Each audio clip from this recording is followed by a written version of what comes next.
Morning, students. Today we are starting a new poem, An Elementary School Classroom in a Slum. So, do you know an elementary school? Elementary school is a primary school. So, it is the scene of primary school's elementary school classroom in a slum. Do you know what is slum?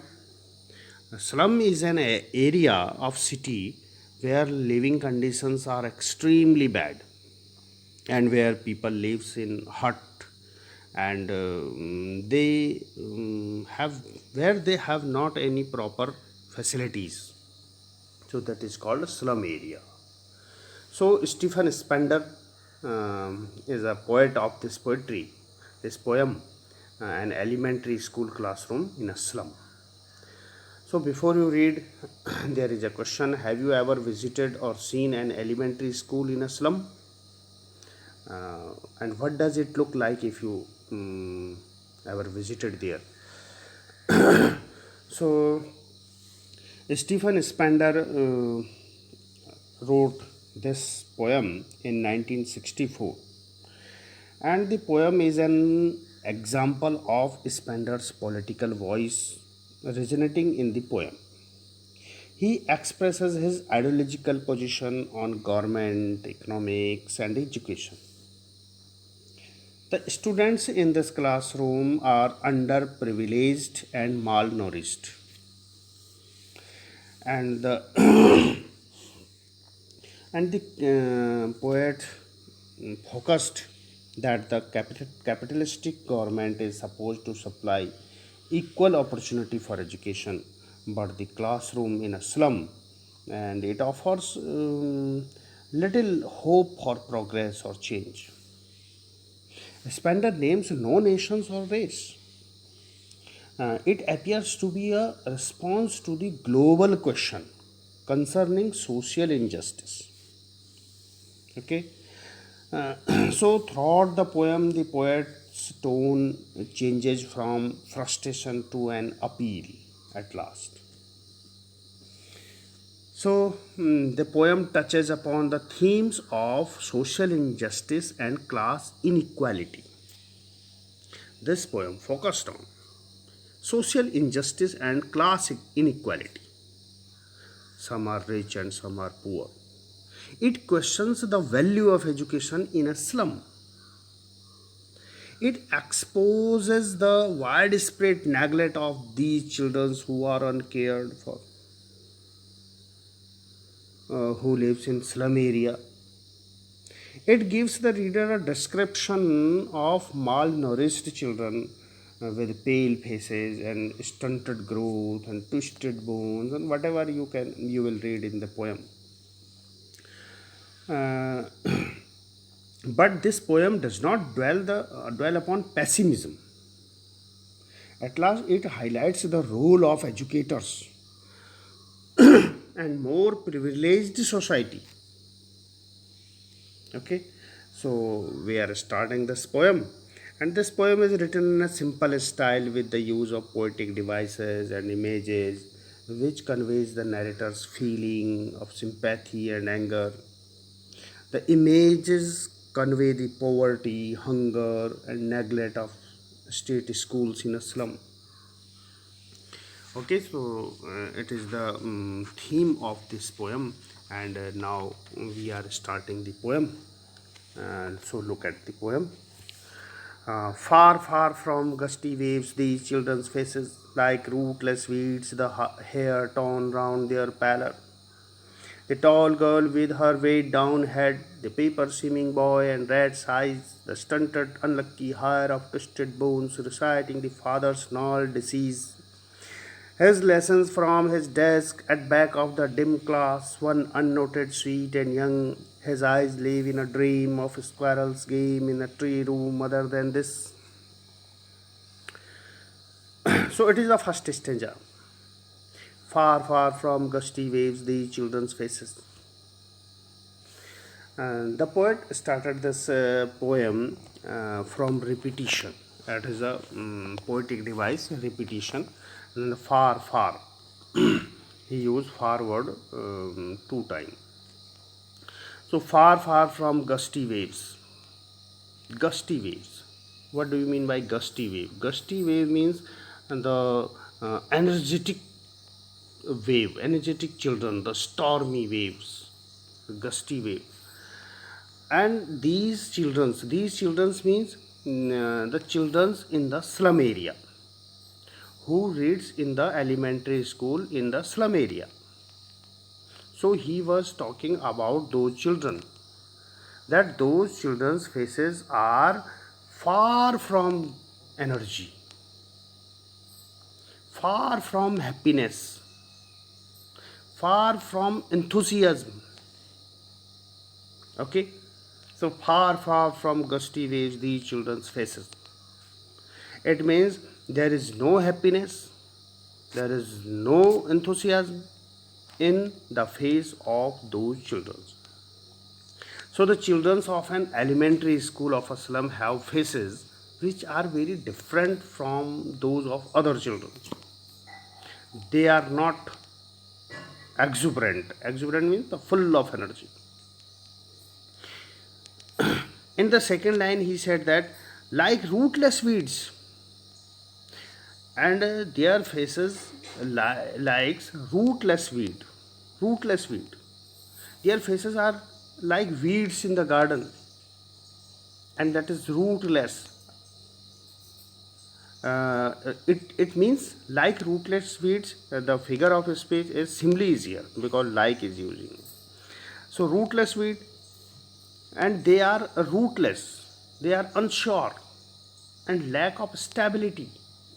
Rootless means without root. The plant that is without root, that is unsure, that is lack of stability. And the hair torn round their pallor, and their hair is unkempt around their pale faces. Pallor means the pale faces. Pale faces means weak faces. They were very thin, weak. They have not any energy. The gusty wave symbolizes the energy, and that is missing in these children. Okay, so these are the two lines, and the third line. The tall girl with her weighed down head, the paper swimming boy with rat's eyes. The poet is describing the physical appearance of those children in a slum area. He was saying that the miserable condition of slum dwellers or slum children. First and there is a tall girl, and in the third line, the tall girl with her weighed down head. There was a tall girl in that classroom, and the poet said that tall girl with weighed down her head. Weighed down her head means the first is the tall girl who is physically and emotionally weighed down. Weighed down means exhausted, that is tired. Her head hangs down in exhaustion. All life has been dragged from her body and shaped from her mind. So those children are underdeveloped and live almost like rodent, because he said that the paper swimming boy with rat's eyes. Paper swimming boy. The poet is describing a boy, and he said he says that the boy is paper swimming. Paper swimming is very thin, like a paper. Do you know the paper? Paper is very thin now. So the boys looks like paper, very thin, with rat's eyes. And what is the meaning of rat's eyes? Means eyes like rat. So the child is very weak and sick, and he was very lean and thin, who has rat's eyes. Rat's eyes symbolizing that he is defensive, scared like a rat. His prospect for survival, let alone success, seems bleak. The rat's eyes also refers to the searching eyes of the boy. And what searching? Searching for what? Searching who appears to be looking for food. Like you can see the rat is always searching what? Food. So that boy has a rat's eyes, means the hungry eyes. The eyes were always moving here and there for anything for food. So these children are underdeveloped, and some of have some disease too. And in the next line, so the paper swimming boy with rat's eyes, the stunted unlucky hire of twisted bones. The stunted means their growth is stunted. Stunted means stopped. Their growth stopped. Their development stopped. And they were unlucky hire of twisted bones, reciting a father's gnarled disease. Stunted unlucky hire. Their growth is stopped, not developed. Unlucky hire of twisted bones. And those children are, there was one boy and who was unlucky hire. Unlucky hire, it means the deceased bones from their parent they inherited. The boy inherited, they inherited their deceased, the twisted bones, the bent bones from their parents.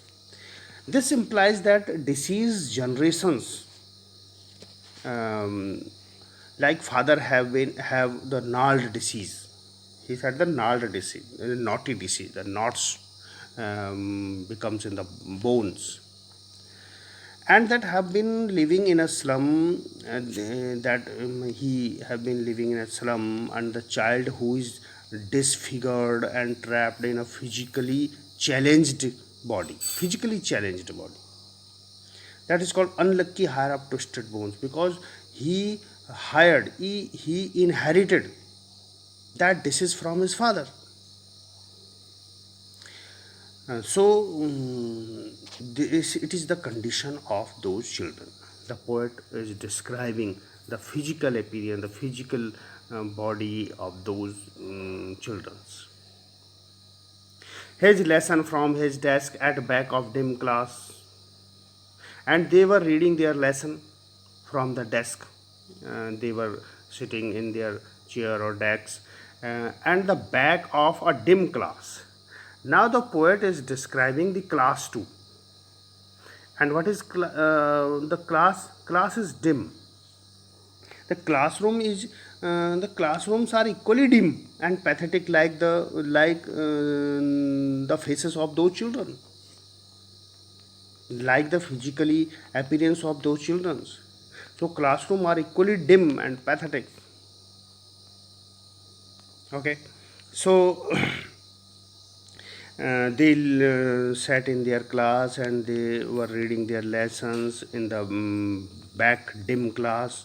One unnoted, sweet and young, his eyes live in a dream of a squirrel's game in tree room. Other than this, and there is another boy. The poet is describing, first of all he described the children, and then he described about a tall girl, and then a boy who was paper swimming boy. He had the rat's eyes, and then a boy who had inherited the disease from his father, gnarled disease from his father. And then there was another boy. Poet is describing that. And one unnoted, sweet and young, and his eyes lives in a dream of a squirrel's game in the tree room. Other than this, it means there is a child who is sweet and young, but his eyes live in a dream. Eyes live in a dream, it is a phrase. And this phrase has various interpretation, various meaning. On one hand, it could mean that the boy wants to get out as he is bored or distracted, or that he is mentally challenged, mentally ill, and lives in the world of dream in his imagination, far removed from the dark reality of his present. He was in his imagination always. His eyes lives in a dream. He was in the. It means it is a mentally challenged boy. It is a mentally ill boy. The child's desire is to be playing with or watching squirrels playing in the hollow of tree. That is the second interpretation. That child is a normal child, and child desire is to be playing or watching the squirrel playing in the tree outside of the room. The tree room is symbolic,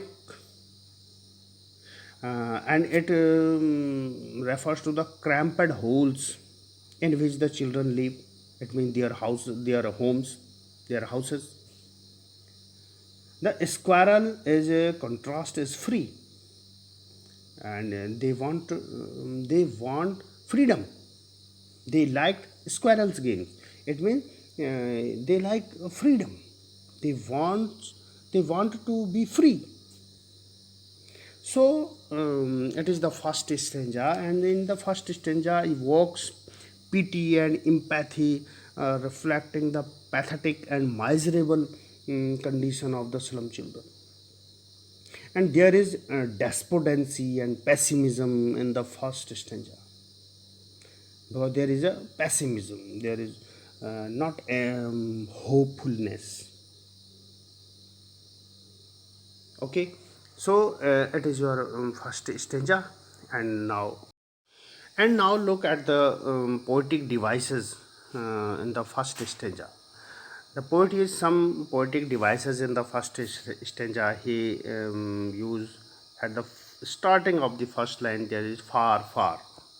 So what is far, far?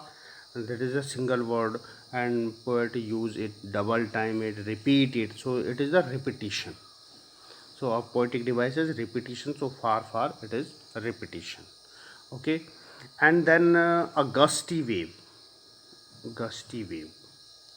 So there is a another poetic device, gusty wave. It is a figure of speech, and that is metaphor. Metaphor. The poet compared here means the gusty waves. The poet uses it for the privileged children are compared to the gusty wave. Gusty wave means the energetic and exuberant. So the privileged people, privileged children are compared with the gusty waves. Okay, but these children are the underprivileged. But the gusty waves mean the children compared with the energy and exuberant. So it is the metaphor. Okay, and then we can see a simile. Here, like rootless weeds. You can see here in the second line, at the starting of the second line, like rootless weeds.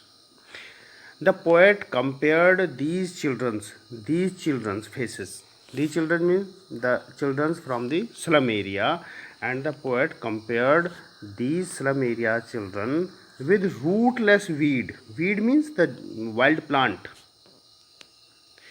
So and with this comparison, poet used like word. So it is simile. So like rootless weeds, the children have been compared to weeds or the unwanted section of society. And poet used like here, so it is simile. Okay, and after that there is a imagery too, weighed down. So the tall girl weighed down her head, weighed down. It is a imagery. The girl is sitting in her chair, or it refers to a burden of poverty and hopelessness that weighed down the slum children. It is an imagery. So it is also a poetic device. Okay, and then poet is using the another poetic device, that is reciting. Reciting, there is a pun. A poetic device, a figure of speech is pun. Do you know, like in the simile, metaphor? So there is a pun. Pun means there is a single use of this word, but it has the meaning, more than one meaning. If the word has various meaning, so by using single, the poet use here reciting only, but it has two meanings. One is literal meaning and the second is figurative meaning. So that is called pun. Okay, so reciting has two words, two meaning. The first, the literal meaning is the boy is reciting the lesson. Reciting means the boy is reciting his lesson, so it is reciting, a literal meaning. But the figurative meaning is he is more prominently reciting his father's disease. He inherited his father's disease of twisted bones and deformity. So reciting has two meaning. So it is called pun. Okay, and the symbol is squirrel's game. Like here, the squirrel's game is symbol too, because that is something that helps the child and to escape the grim reality of his surroundings. So it is a symbol. Okay, so these are the poetic devices of the first extract or the first stanza. And now it is the time of Hindi summary. So this is the poem An Elementary School Classroom in a Slum. इस poem में आपने देखा Stephen Spender की लिखी हुई ये poem है, an elementary school classroom. Elementary school mean the primary school, और जो स्लम एरिया में प्राइमरी स्कूल है. स्लम एरिया आप जानते हो कि जहाँ जो डेवलप्ड एरिया नहीं होते, जैसे शहरों के किनारे होते हैं, ऐसी झुग्गी झोपड़ी वाला इलाका जो कि डेवलप्ड नहीं है, जहाँ पर कोई फैसिलिटीज़ नहीं है, जहाँ पर लोग बहुत ही पैथेटिक कंडीशन में रहते हैं, झुग्गी झोपड़ियों में रहते हैं. तो ऐसे एरिया को स्लम एरिया कहते हैं. और उस स्लम एरिया में एक प्राइमरी स्कूल है, उसकी क्लासरूम का वर्णन इसमें है, इस पोएम में है. तो पोएट इसमें लिखते हैं first stage, far far from gusty view. माने वो जो बच्चे हैं वहाँ उस स्कूल में, जो कि स्लम एरिया के बच्चे हैं, वो स्कूल में है, तो उन बच्चों के चेहरों को और उन बच्चों के जो फिजिकल अपीयरेंस है उसको डिस्क्राइब करता है पोएट फर्स्ट स्टेंजा में. और पोएट कहता है कि ये जो बच्चे हैं इनके चेहरे जो हैं गस्टी वेव से बहुत दूर हैं. गस्टी वेव माने एनर्जी, हैप्पीनेस, माने जो खुशियाँ हैं इनके चेहरे पर वो नहीं है. कोई एनर्जी नहीं है इनके चेहरों पर, कोई खुशी नहीं है इनके चेहरों पर, कोई फ्रेशनेस, कुछ ताजगी, ऐसा कुछ नहीं है इनके चेहरे पे. बड़े डल और मुरझाए हुए और सिकुड़े हुए, कमज़ोर से ऐसे चेहरे जो कि बहुत दूर हैं, फार फ्रॉम गस्टी वेव. जो होपफुलनेस है, जो बच्चों जैसा एनर्जी होती है बच्चों में, उनसे ये बहुत दूर है. लाइक रूटलेस वीड, और उस कंपेयर करता है पोएट की, इनके चेहरे ऐसे हैं जैसे रूटलेस वीड. रूटलेस माने विदाउट रूट, ऐसे वीड्स, ऐसा जंगली घास जो कि बिना जड़ों का हो, ऐसे हैं. और इनके बाल बिखरे हुए हैं इनके चेहरे के चारों तरफ, और चेहरे भी पैलर यूज वर्ड की, पेल फेसेस हैं. पेल फेसेस माने बहुत ही पतले दुबले चेहरे, कमज़ोर से, जिनके अंदर जो माल नरिश्ड नज़र आ रहे हैं, जिनके अंदर ब्लड ही नहीं लग रहा है, और बाल पूरे बिखरे हुए हैं. फिर वो एक लड़की को डिस्क्राइब करता है कि एक लंबी सी लड़की है वहाँ, वो सिर झुकाए बैठी है, वेट डाउन हेड, वो वहाँ अपने टेबल पे बैठी है और सिर को नीचे झुकाए हुए है, और जैसे कि इसके सिर पर कितना भार है, कितनी रिस्पॉन्सिबिलिटी है. उसका सिर झुका हुआ है रिस्पॉन्सिबिलिटीज़ ऑफ लाइफ, ज़िंदगी जीने का जो भार है, बर्डन है, बर्डन ऑफ लाइफ, उससे उसका सिर झुका हुआ है नीचे. वो टायर्ड लग रही है, वो थकी हुई लग रही है, इसलिए वो चुपचाप बैठी। और फिर एक लड़का जिसको पोएट डिस्क्राइब करता है पेपर स्विमिंग बॉय, उसको पेपर स्विमिंग कहता है। मैंने जैसा पेपर होता है बिल्कुल पतला ऐसा है वो, बिल्कुल कमज़ोर सा। उसकी आंखें रैट साइज हैं, जैसे रैट की होती है ना आंखें, बल्ज्ड बाहर निकली हुई होती हैं। जब चेहरा कमज़ोर होता है तो आंखें ऐसा लगती हैं बाहर निकली हुई हैं। तो जैसे रैट की आइज़ है। और रैट आइज़ यहाँ पर मतलब बहुत सारे सिग्निफाइज करता है, अलग अलग मीनिंग्स को बताता है कि रैट जिस तरह से चूहे की आंखें होती हैं, 24 घंटे वो कुछ ना कुछ खोजता रहता है खाने के लिए, हंग्री आइज होती है, कुछ ना कुछ उसे चाहिए होता है। ऐसी उनकी आंखें मूविंग कर रही, कहाँ से क्या मिले, कहाँ से क्या मिले, क्या खाएं क्या खाएं। तो इसी तरह से रैट की आई जैसे उनकी आंखें स्टंटेड, माने उनकी ग्रोथ रुक गई है, स्टॉप हो गई है, वो बहुत कमज़ोर है। और unlucky heir of twisted bones, उनकी हड्डियाँ भी टेढ़ी मेढ़ी। किसी को कोई बहुत सारी बीमारियां हैं, नाल डिसीज माने जो नॉटी डिसीज होती है, गठिया हो जाता है शरीर में, गांठें बन जाती हैं शरीर में। तो ऐसी गांठों वाली बीमारी भी उनमें से किसी बच्चे को है। और वो वो जो बीमारी है वो कहाँ से आई है, उनके फादर से आई है, क्योंकि वो बीमारी उनके फादर को भी है। अब फादर को मतलब वो जनरेशन बाय जनरेशन ही वो अंडर प्रिविलेज्ड है, माल नॉरिश्ड है। तो फादर की डिसीज़ वो बच्चे को आई है, इसलिए उसको अनलक्की कहा है कि उसकी अपनी डिसीज़ तो नहीं है, लेकिन उसके फादर से उसको उसने इनहेरिट की है, आनुवंशिक रूप से उसने वो बीमारी उस तक गई है। और इस तरह से वो बच्चे अपना लेसन पढ़ रहे हैं अपने डेस्क में बैठ कर के। क्लास भी बहुत डिम है, क्लास में भी रोशनी नहीं है, डार्क क्लास है, डिम क्लास है। और वहाँ भी एक अननोटेड स्वीट यंग बॉय, एक पीछे एक लड़का बैठा है जो कि जिसको पोएट स्वीट और यंग कह रहा है। अब तक के जो बच्चे हैं उनको तो उसने स्वीट यंग नहीं कहा, लेकिन एक अननोटेड, अननोटेड माने जिसको नोटिस ही नहीं किया जा रहा, जो पीछे बैठा है दूर, उसको कोई मतलब नहीं है कि क्लास में क्या हो रहा है। और वो पीछे बैठा है और उसकी आंखें ड्रीमी आइज लग रही हैं, माने उसकी आंखें ऐसे लग रही है जैसे अपने ही इमेजिनेशन में वो खोया हुआ है, कहीं ड्रीम्स में है, स्वप्न में है, जैसे कहीं इमेजिनेशन में खोया हुआ है अपने आप में, उसको नहीं मतलब कि क्लास में क्या हो रहा है। और यहाँ से इसको ये ड्रीम आइज से इसका एक अर्थ और लगाया जा सकता है कि वो मेंटली इल है, क्योंकि क्लास में क्या हो रहा है उसको उससे कोई मतलब नहीं है। वो तो बाहर गिलहरी का गेम देख रहा है, एक ट्री है, पेड़ है, उसमें ट्री में गिलहरी है, वो इधर उधर दौड़ रही है, इधर तो वो उसी पे मस्त है, उसी को देख रहा है। अर्थात वो एक तरह से मेंटली इल भी हो सकता है कि जिसको क्लास से मतलब नहीं है, वो अपने में, अपने स्वप्न में, अपने इमेजिनेशन में खोया हुआ है।